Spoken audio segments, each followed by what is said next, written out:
28 सितंबर 1994 की रात थी। MS एस्टोनिया, एक विशाल यात्री जहाज, टालिन, एस्टोनिया से स्वीडन की ओर अपने नियमित सफर पर था। जहाज पर कुल 989 लोग सवार थे। इनमें यात्री और क्रू मेंबर दोनों शामिल थे। मौसम खराब था, समुद्र में तेज लहरें उठ रही थीं। लेकिन ऐसा कुछ भी नहीं था जो इस जहाज के लिए नया हो। रात के 1 बजे के आसपास जहाज के बोडोर में कुछ गड़बड़ी महसूस हुई। यह दरवाज़ा कार डेक को समुद्र से अलग करता है। अचानक यह दरवाज़ा टूट गया, जिससे समुद्र का पानी तेज़ी से अंदर घुसने लगा। कुछ ही मिनटों में जहाज़ का संतुलन बिगड़ गया और वह एक ओर झुकने लगा। 1:22 पर जहाज़ ने डिस्ट्रेस कॉल भेजी, लेकिन तब तक बहुत देर हो चुकी थी। मात्र 30 मिनट में यह विशाल जहाज़ समुद्र की गहराइयों में समा गया। इस हादसे में 852 लोगों की जान गई और केवल 137 लोग ही बच पाए। यह हादसा यूरोप के इतिहास में शांतिपूर्ण समय में हुई सबसे बड़ी समुद्री आपदा बन गया। 27 सितंबर 1994 की शाम थी, जब टालिन, एस्टोनिया के पैसेंजर टर्मिनल पर हलचल अपने चरम पर थी। यात्रियों की चहलकदमी, सूटकेसों की आवाज़, अनाउंसमेंट्स की गूंज और समुद्र से आती ठंडी हवा, सब कुछ उस रोज सामान्य लग रहा था। लेकिन किसी को अंदाजा नहीं था कि अगले 12 घंटे बाद वही नॉर्मल सी दिखती रात इतिहास की सबसे भयावह रात बन जाएगी। MS एस्टोनिया, एक पूरी तरह से फंक्शनल, वेल मेंटेन्ड और यूरोप में चर्चित क्रूज फेरी, हर हफ्ते टालिन से स्टॉकहोल्म के बीच ऑपरेट करती थी। यह जहाज एस्टोनियन कंपनी एस्टलाइन द्वारा संचालित किया जा रहा था। इस रूट पर सफ़र करने वाले लोगों के लिए यह फेरी बस एक ट्रांसपोर्ट नहीं, बल्कि एक लग्जूरियस शॉर्ट वेकेशन जैसा अनुभव थी। उस दिन 989 लोग सवार हुए थे, जिनमें 803 यात्री थे और बाकी 166 क्रू मेंबर्स। इन सब के पास अपने अपने मकसद थे। कोई स्टॉकहोल्म में अपने रिश्तेदारों से मिलने जा रहा था, कोई एक इम्पॉर्टेंट बिजनेस मीटिंग अटेंड करने, तो कोई बस एक वीकेंड की छुट्टी मनाने। एस्टोनिया का साइज एवरेज फेरी से कहीं बड़ा था, 157 मीटर लंबा और 24 मीटर चौड़ा, करीब 10 मंजिला इमारत के बराबर। जहाज में restaurants, lounges, cabins, disco hall और ड्यूटी फ्री शॉप्स जैसी कई सुविधाएं थीं। रात करीब 7 बजे जब एस्टोनिया टालिन पोर्ट से रवाना हुई, मौसम ठंडा था लेकिन घातक नहीं। हालांकि समुद्र में हल्की तेज हवाएं चल रही थीं, मगर बाल्टिक सी की रफ वेदर रिपोर्ट्स कोई नई बात नहीं थी। शिप के क्रू ने इसे नॉर्मल माना और रूटीन के अनुसार जर्नी शुरू कर दी। कैप्टन आर्वो एंड्रेसन और चीफ मेट दोनों अनुभवी थे। उन्होंने रेडर सिस्टम्स चेक किए, कंपास रीडिंग्स कंफर्म की और शिप के स्टेबिलिटी इंडिकेटर्स को ग्रीन में देखा, यानी सब कुछ कंट्रोल में था। लेकिन उसी दौरान जहाज के आगे वाले हिस्से, जिसे बाउ विजर कहा जाता है, पर नजर डालें तो कुछ हल्का अनयूजुअल था। ये वही बड़ा दरवाजा था जो व्हीकल्स को जहाज में एंट्री के लिए खुलता था। हालांकि इसमें कोई अलर्ट या वार्निंग नहीं दिखा, लेकिन कुछ इंजीनियर इस हिस्से की स्टर्डीनेस को लेकर चिंतित थे। जैसे जैसे जहाज आगे बढ़ता गया, लहरें तेज होती गईं। लगभग 9 बजे जहाज अब पूरी स्पीड पर था, यानी करीब 35 किलोमीटर प्रति घंटा। ये स्पीड ऐसी थी जिस पर फेरी काफी स्टेबल रहती थी। लाउंज में संगीत बज रहा था, लोग डिनर कर रहे थे और डिस्को हॉल में कुछ लोग डांस कर रहे थे। कोई भी उस आंधी के बारे में नहीं सोच रहा था जो धीरे धीरे उनके जीवन की दिशा बदलने वाली थी। एक जोड़ी, एना और एरिक, हनीमून पर थे। वे लाउंज में बैठे रेड वाइन सिप कर रहे थे और एक दूसरे के साथ फ्यूचर प्लान्स डिस्कस कर रहे थे। वहीं एक बुजुर्ग दंपति, जोहन और लिस्बेट, तीसरी बार एस्टोनिया से सफर कर रहे थे और अपनी पोती के लिए गिफ्ट्स लेकर जा रहे थे। 11 बजे वेव्स अब ज्यादा वायलेंट हो चुकी थीं। विंड स्पीड 23 मीटर प्रति सेकंड तक पहुंच चुकी थी और शिप ऊपर नीचे हिचकोले खाने लगा था। कुछ यात्रियों को सी सिकनेस महसूस होने लगी थी, लेकिन फिर भी ज्यादातर लोगों ने इसे बाल्टिक सी का हिस्सा मानकर नजरअंदाज कर दिया। क्रू ने भी कोई मेजर अलर्ट नहीं दिया, क्योंकि वेदर फोरकास्ट में ऐसा कुछ अलार्मिंग नहीं था। करीब 12:30 शिप का बो एरिया समुद्र की बहुत तेज लहरों से टकरा रहा था। शिप का नोज बार बार वेव के नीचे जाकर फिर ऊपर उठता, जिससे जोर की आवाजें आने लगीं। उस समय कई लोगों ने डेक पर धातु के टकराने जैसी आवाजें सुनी, मगर उन्हें लगा यह समुद्र की मार है, ना कि किसी मैकेनिकल फेलियर की बिगिनिंग। शिप के लोअर डेक में मौजूद कार पार्किंग एरिया में उस समय सब कुछ ठीक लग रहा था, लेकिन कोई नहीं जानता था कि एस्टोनिया के बो वाइजर यानी फ्रंट लोडिंग डोर पर बेहद हाई प्रेशर पड़ा है। 1 बजे अचानक एक जोर की मेटेलिक क्रैश जैसी आवाज पूरे जहाज में गूंजी। जो लोग कैबिन में सो रहे थे वो चौंक कर उठे। अपर डेक्स पर मौजूद लोगों ने शिप के झुकने को महसूस किया। शिप का बाव वाइजर अब लूज हो चुका था और जो पानी बाहर रुकना चाहिए था वो अब एंट्री ले रहा था कार डेक में। ये वो मोमेंट था जिसने डिजास्टर को शुरू कर दिया। शिप डिजाइनर्स जानते थे कि कार डेक में पानी आ गया तो जहाज जल्दी डूब सकता है, क्योंकि वो कंपार्टमेंट ओपन होता है और उसमें पानी भरने से शिप की बैलेंस तुरंत खत्म हो जाती है। एस्टोनिया अब धीरे धीरे राइट साइड की ओर झुकने लगी, जिसे मैरीटाइम टर्म्स में लिस्टिंग कहते हैं। 1:10 पर कुछ क्रू मेंबर्स ने कंट्रोल रूम से डिस्ट्रेस सिग्नल्स भेजने की कोशिश की। ब्रिज पर टेंशन बढ़ रही थी, पैनिक शुरू हो चुका था। पैसेंजर्स जो सो रहे थे अब डर के मारे कॉरिडोर्स में भागने लगे, लेकिन शिप का एंगल अब ऐसा हो गया था कि चलना मुश्किल हो गया। फर्श पर सामान लुढ़क रहा था, लोगों की चीखें गूंजने लगीं। कुछ लाइफ बोट्स तक पहुंचने की कोशिश कर रहे थे, मगर शिप इतना झुक चुका था कि बोट लॉन्च करना मुश्किल हो गया। वहीं कई लोग अभी तक समझ नहीं पा रहे थे कि आखिर हो क्या रहा है। 1:20 एस्टोनिया ने अपने आखिरी डिस्ट्रेस कॉल भेजी। वो कॉल वीक थी, बीच में कट रही थी, मगर ये साफ था कि जहाज खतरे में है। Swedish maritime rescue coordination centre ने नियर बाय शिप्स और हेलीकॉप्टर्स को अलर्ट कर दिया। तभी करीब 1:50 पर जहाज एक जोरदार झटका खाता है। ऐसा लगा जैसे नीचे के हिस्से में कोई चीज टकराई हो। केबिन से लेकर इंजन रूम तक हलचल सी मच जाती है। क्रू भागते हैं कंट्रोल रूम की ओर। अलार्म अब भी नहीं बजा है, लेकिन जहाज की स्टेबिलिटी में फर्क महसूस होने लगा है। ऑफिसर ऑफ द वॉच ने कैप्टन को जानकारी दी, सर, स्टारबोर्ड साइड से कुछ अन्यथा वाइब्रेशन आ रही है। कैप्टन इंस्ट्रक्शंस देता है कि तुरंत हुल इंस्पेक्शन शुरू की जाए। इस वक्त तक ज्यादातर यात्री अपने अपने केबिन्स में आराम कर रहे थे, लेकिन कुछ ने महसूस किया कि फर्श हिल रहा है। कुछ ने सोचा कि ये सिर्फ समंदर की लहरें हैं और कुछ ने इसे इग्नोर कर दिया क्योंकि वो थक चुके थे। लेकिन जहाज अब अपनी स्थिति खोने लगा था और तूफान की चेतावनी धीरे धीरे एक कमिंग डिजास्टर की शक्ल ले रही थी। ये उस खतरे की शुरुआत थी जिसे महसूस तो कर लिया गया था, लेकिन रोका नहीं जा सका। 1:55 MS एस्टोनिया अब अपने सबसे खतरनाक मोड़ पर पहुंच चुकी थी। लहरें इतनी ऊंची उठ रही थीं कि जहाज के ऊपरी डेक तक पानी की बूंदें उड़कर पहुंचने लगी थीं। एक जोरदार आवाज आई, जैसे किसी भारी चीज ने खुद को जोर से डिसएंगेज किया हो, और इसी के साथ शुरू हुई जहाज के रैंप सिस्टम की तबाही। बो वाइजर, जो जहाज के आगे का हिस्सा होता है, धीरे धीरे अपनी जगह से ढीला हो रहा था। इसी वाइजर के पीछे रैंप था जिससे वाहन जहाज में लोड होते थे। पानी अब तेजी से उस रैंप से अंदर घुसने लगा, लेकिन जहाज के अंदर मौजूद ज्यादातर लोग अब भी अंधेरे में थे, लिटरल और मेटाफोरिकल दोनों। क्रू के कुछ लोग कंट्रोल रूम में अलर्ट हो चुके थे, लेकिन प्रोटोकॉल के मुताबिक उन्हें पहले इंजीनियर को कॉल करना था, फिर ऑफिसर को। इस प्रोसेस में कुछ मिनट और बर्बाद हो गए और इन कुछ मिनटों ने पूरे जहाज की किस्मत तय कर दी। 2 बजे एस्टोनिया का बो अब जमीन की ओर झुक रहा था। इसका मतलब था कि जहाज के सामने का हिस्सा हेवी हो चुका था, पानी से भर चुका था। एक के बाद एक डेक पर पानी भरना शुरू हुआ। पहले कार डेक, फिर उससे जुड़े कॉरिडोर्स। उस वक्त mayday mayday mayday, this is MS Estonia, we are listing heavily to starboard, immediate assistance required. लेकिन इस डिस्ट्रेस सिग्नल के बाद भी रिस्पॉन्स में डिले हुआ, शायद इसलिए क्योंकि जहाज के कम्युनिकेशन सिस्टम ने भी पूरी ताकत से सिग्नल नहीं भेजा। कुछ लोग लाइफ जैकेट्स की तलाश में दौड़े, लेकिन उनमें से कई लॉकर खराब थे या बंद थे।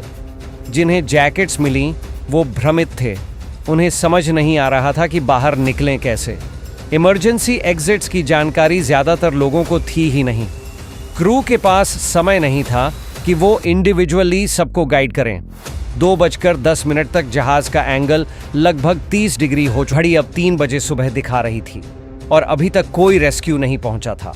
रेडियो कॉल भेजे जा चुके थे, लेकिन तेज हवा और गड़बड़ाए सिग्नल की वजह से लोकेशन ठीक से ट्रांसमिट नहीं हो पाई थी। अब कोस्ट गार्ड और नियर बाय शिप्स को अंदाजे से काम लेना पड़ रहा था। 3:20 सुबह पहला रेस्क्यू चॉपर फिनिश कोस्ट से उड़ चुका था, लेकिन विजिबिलिटी ऑलमोस्ट जीरो थी। उन्हें कुछ नहीं दिख रहा था। सी में कोई बीकन ठीक से एक्टिव नहीं था। तबाही के सिर्फ 1 घंटे बाद भी रेस्क्यू मिशन एक अंधेरे मेज जैसा था। वहीं सर्वाइवर्स की हालत हर मिनट बिगड़ रही थी। 12 बजे तक एयर और सी कंबाइंड ऑपरेशन से कुल 93 लोग ही रिकवर हो सके, जिनमें से आधे से ज्यादा अब इस दुनिया में नहीं थे। सर्वाइवर्स को अब प्रेस और गवर्नमेंट ऑफिशियल से घेर लिया गया था, लेकिन वो सिर्फ एक ही सवाल पूछना चाहते थे। ये कैसे हुआ? किसी ने राडार को अलर्ट क्यों नहीं किया? वेदर इतना खराब था तो जहाज को निकाला ही क्यों गया? लाइफ बोट्स इतनी कमजोर क्यों थीं? एक सर्वाइवर ने कहा, हमें उस जहाज में सवार होते वक्त किसी ने नहीं बताया था कि हम जिंदगी का सबसे खतरनाक सफर शुरू कर रहे हैं। उसी शाम स्वीडिश प्राइम मिनिस्टर ने एक प्रेस कॉन्फ्रेंस में इस ट्रेजेडी को मॉडर्न मैरीटाइम हिस्ट्री का सबसे बड़ा सिविलियन डिजास्टर कहा। लेकिन लोगों को जवाब चाहिए थे और जवाब तब तक नहीं आए। MS एस्टोनिया की ट्रेजेडी अब सिर्फ एक जहाज की डूबने की कहानी नहीं थी। ये एक पूरी व्यवस्था के डूबने की गवाही बन चुकी थी। और उस रात से हर इंसान जो फेरी में सफर करता है, उसके जहन में एक ही सवाल रहता है, अगर कभी ऐसा हुआ तो क्या मैं बच पाऊंगा? 6 अक्टूबर 1994 एस्टोनिया ट्रेजेडी के ठीक एक हफ्ते बाद फिनिश, स्वीडिश और एस्टोनियन गवर्नमेंट्स ने मिलकर एक इन्वेस्टिगेटिव बॉडी बनाई, joint accident investigation commission JAIC। उनकी जिम्मेदारी थी एक ही, सच सामने लाना। कोस्ट गार्ड और नेवी की रिपोर्ट्स, सर्वाइवर्स के स्टेटमेंट्स और टेक्निकल ब्लूप्रिंट्स को एक एक करके जमा किया गया। सबसे बड़ा सवाल यही था, MS एस्टोनिया आखिर डूबी क्यों? वो फेरी हर दिन टलिन से स्टॉकहोल्म जाती थी, तो फिर उसी रात ऐसा क्या हुआ जो पहले कभी नहीं हुआ? JIC ने सबसे पहले जहाज के बाव वाइजर, शिप का आगे का हिस्सा जो कार्गो लोडिंग के लिए खुलता है, की स्थिति पर फोकस किया। जब गोताखोरों की टीम ने रैकेज का अंडर वाटर फुटेज रिकॉर्ड किया तो उन्होंने देखा कि वाइजर जहाज से डिटैच्ड हो चुका था, यानी समुद्र के अंदर जहाज से कई मीटर्स दूर पड़ा हुआ था। वो कैसे अलग हो गया? सर्वाइवर टेस्टिमोनीज और इंजीनियरिंग रिपोर्ट से ये सामने आया कि स्टॉर्म के दौरान वेव्स 10 से 15 मीटर ऊंची थीं। वाइजर को उस लेवल की वेव इंपैक्ट से बचाने के लिए जो लॉक्स थे वो आउटडेटेड थे, दशकों पुराने डिजाइन पर बेस्ड। उस रात वाइजर के हिंजेस टूट गए और जब वो अलग हुआ तो उसकी वजह से फ्रंट रैंप भी खुल गई, जिससे तेजी से पानी अंदर आने लगा। लेकिन सवाल यहीं खत्म नहीं होते। कुछ एक्सपर्ट्स ने यह दावा किया कि फेरी के कार्गो होल्ड में मिलिट्री इक्विपमेंट भी था जो सीक्रेटली ट्रांसपोर्टेड किया जा रहा था, और वो पॉसिबिलिटी भी उठी कि एक्सप्लोजन या सैबोटाज का कोई एंगल हो सकता है। स्वीडिश न्यूज़पेपर्स ने रिपोर्ट किया कि सितंबर में कम से कम 2 बार एस्टोनिया में क्लासिफाइड मिलिट्री हार्डवेयर ले जाया गया था और शायद उस रात भी ऐसा कुछ हुआ हो। लेकिन सरकार ने इन रिपोर्ट्स को तुरंत डिनाई कर दिया। कहा गया, इन क्लेम्स का कोई ऑफिशियल आधार नहीं है। दूसरी तरफ wreck साइट को सेक्रेड बैरियल ग्राउंड घोषित कर दिया गया और किसी भी फ्यूचर डाइविंग या सैल्वेज ऑपरेशन को इलीगल कर दिया गया। ये बात बहुतों को सस्पिशियस लगी। अगर कुछ छुपाने जैसा नहीं था तो सर्च को रोका क्यों गया? वक्त के साथ एक कॉन्स्पिरेसी थ्योरी ने भी जोर पकड़ा कि MS एस्टोनिया को जानबूझकर सिंक किया गया था ताकि कुछ सेंसिटिव कार्गो को छुपाया जा सके। BBC और कुछ इंडिपेंडेंट फिल्म मेकर्स ने अंडर वाटर एक्सपीडिशंस की और दावा किया कि हल पर एक बड़ा होल था जो इंटरनल एक्सप्लोजन का संकेत दे सकता था। जेआईसी ने अपनी फाइनल रिपोर्ट 1997 में पब्लिश की। उसमें लिखा गया, वाइजर फेलियर के कारण पानी अंदर आया, जहाज में कोई स्ट्रक्चरल फॉल्ट नहीं था, एक्सप्लोजन या सैबोटाज के कोई क्रेडिबल साइंस नहीं मिले। लेकिन इस रिपोर्ट को आज भी कई सर्वाइवर्स और मैरीटाइम एक्सपर्ट्स इनकम्प्लीट मानते हैं। 1999 में एक स्वीडिश जर्नलिस्ट ने लीक किया कि स्वीडिश कस्टम्स ऑफिसर्स ने एडमिट किया था कि फेरी में मिलिट्री इलेक्ट्रॉनिक्स थी, लेकिन उन्होंने ये भी कहा कि उस रात ऐसा कोई कार्गो ऑन बोर्ड नहीं था। तो क्या एमएस एस्टोनिया एक दुर्भाग्यशाली दुर्घटना था या कुछ ऐसा जो कवर अप किया गया? इस सवाल का जवाब आज भी पूरी दुनिया तलाश रही है। और इसी बीच उन फैमिलीज का क्या जिन्हें अपने लव्ड वंस की बॉडी तक नहीं मिली, जिन्हें आज तक क्लोजर नहीं मिला, जिनकी जिंदगी उस रात के बाद वैसी कभी नहीं रही। कभी कभी एक जहाज नहीं डूबता, पूरा सिस्टम डूब जाता है। एमएस एस्टोनिया ट्रेजेडी को बीते हुए अब कई साल हो चुके थे, लेकिन टाइम उन लोगों के लिए नहीं रुका जिनके अपने उस जहाज में हमेशा के लिए खो गए। हर साल 28 सितंबर को एस्टोनिया, स्वीडन और फिनलैंड में मेमोरियल सर्विसेज होती हैं। मोमबत्तियां जलाई जाती हैं, साइलेंस रखी जाती है। लेकिन क्या ये रिचुअल्स उस खालीपन को भर सकते हैं? सर्वाइवर्स आज भी नाइटमेयर्स में उस रात को दोबारा जीते हैं। वो लाउड मेटल क्रैक, जहाज का झुकना और ठंडा समुद्र, ये सब उनके दिमाग से कभी नहीं गया। बॉडी रिकवरी मिशन क्यों नहीं हुआ? जब टाइटैनिक जैसे पुराने जहाज से बॉडीज निकाले जा सकते हैं, तो एस्टोनिया जैसे रीसेंट रेक से क्यों नहीं? जवाब था एथिक्स और रिस्पेक्ट फॉर द डेड। 1995 में स्वीडन, फिनलैंड और एस्टोनिया ने एस्टोनिया अग्रीमेंट साइन किया। इसके तहत एमएस एस्टोनिया की रेक साइट को सैंक्टिफाइड बेरियल ग्राउंड घोषित कर दिया गया, यानी वहां कोई भी डाइव करना या रेक से छेड़छाड़ करना अपराध माना गया। पर कई फैमिलीज इससे सहमत नहीं थीं। उनका सवाल था, हमारे परिवार की बॉडीज क्यों नहीं निकाली जा सकती? क्या उनका अंतिम संस्कार नहीं होना चाहिए? मीडिया और राजनीति की मिली भगत। कुछ विसल ब्लोअर्स ने आरोप लगाया कि मीडिया और सर्टेन पॉलिटिकल फोर्सेस ने मिलकर कुछ ट्रूथ्स को दबाया। स्वीडिश गवर्नमेंट की क्रेडिबिलिटी पर सवाल उठे जब एक डॉक्यूमेंट्री में खुलासा हुआ कि कुछ सर्वाइवर्स को जानबूझकर इंटेरोगेट नहीं किया गया और जिनसे किया गया उनके बयान पब्लिक नहीं हुए। वहीं दूसरी ओर एस्टोनियन सरकार पर दबाव था कि वो इस ट्रेजेडी को जल्द से जल्द भूल जाए ताकि इकोनॉमी और टूरिज्म पर असर न पड़े। पर्सनल स्टोरीज, वो जिनका कोई क्लोजर नहीं। एक स्वीडिश महिला लीना होल्मस्ट्रोम अपने फियांसे के साथ यात्रा कर रही थी। वो बच गई, लेकिन उसका फियांसे कभी नहीं मिला। आज भी हर साल लीना उस जगह जाती है जहां जहाज डूबा था। वो एक वाइट फ्लावर पानी में छोड़ती है और कहती है, Maybe he's still calling me from below, or maybe he's finally at peace. But I need to see his face one last time. ऐसी सैकड़ों कहानियां हैं जिनमें प्यार अधूरा रह गया, बच्चों को माँ बाप खो बैठे और परिवारों ने अपना सब कुछ एक रात में खो दिया। अनऑफिशियल डाइवर्स और नए सवाल। 2000 के बाद कई इंडिपेंडेंट डाइवर्स ने चुपचाप रेक साइट पर एक्सपीडिशंस की। उन्होंने ऐसे फोटोज और वीडियोस लिए जो जेआईसी रिपोर्ट से मेल नहीं खाते। हल में अनएक्सप्लेन्ड होल्स थे। इंटीरियर डैमेज ऐसे एंगल से हुआ था जो वाइजर थियरी से जस्टिफाई नहीं होता। कुछ का मानना था कि एक अंडर वाटर एक्सप्लोजन ने फेरी के बैलेंस को रूइन किया। तो क्या सरकारें कुछ छुपा रही थीं, या ये सब कोइंसिडेंसेस थे जो एक मैसिव डिजास्टर में बदल गए? इन सवालों के जवाब आज भी पूरी तरह से नहीं मिल सके। और जब तक सच पूरी तरह से सामने नहीं आता, एमएस एस्टोनिया की कहानी अधूरी ही रहेगी। लेकिन एक बात तय है, एमएस एस्टोनिया सिर्फ एक जहाज नहीं था। वो उन हजारों सपनों का घर था जो कभी शोरलाइन तक नहीं पहुंच पाए।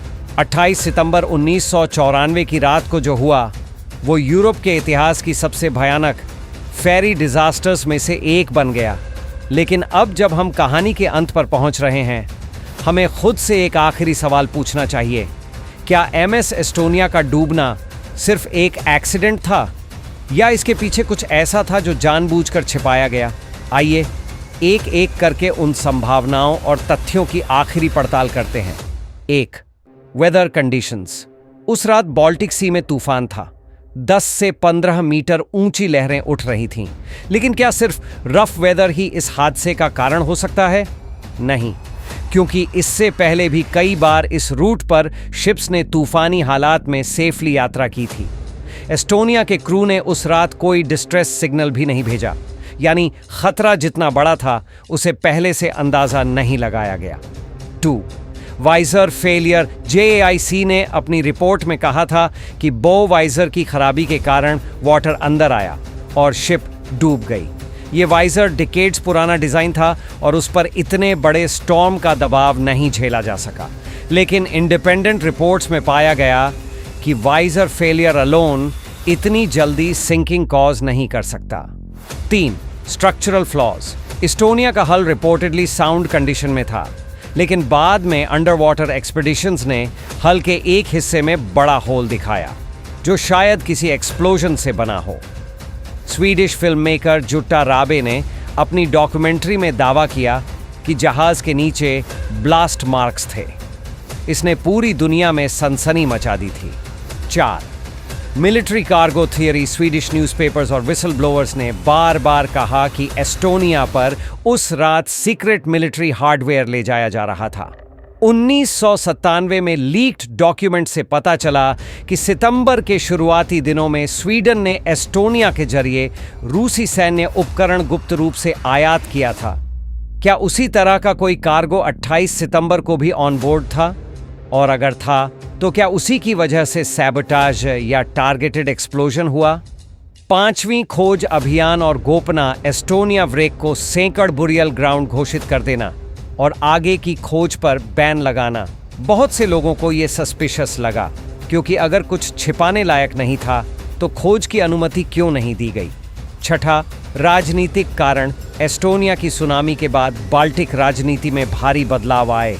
नाटो, रूस और यूई के बीच डायनामिक्स बदल गए। कई विश्लेषक मानते हैं कि इस हादसे ने क्षेत्रीय शक्ति संतुलन को सूक्ष्म रूप से बदल दिया और कुछ शक्तिशाली लोग नहीं चाहते थे कि सारी सच्चाई बाहर आए। MS एस्टोनिया डिजास्टर सिर्फ एक मैरीटाइम एक्सीडेंट नहीं था, ये एक ऐसा हादसा था जिसमें इंसानी negligence, outdated design, political secrecy और शायद हिडन एजेंडास सब कुछ मिलकर एक साथ काम कर गए। आज भी इस ट्रेजेडी से जुड़ा हर तथ्य, हर रिपोर्ट, हर सर्वाइवर की बात हमें एक ही तरफ इशारा करती है कि सच कभी पूरी तरह से उजागर नहीं हुआ और शायद कभी होगा भी नहीं। लेकिन जब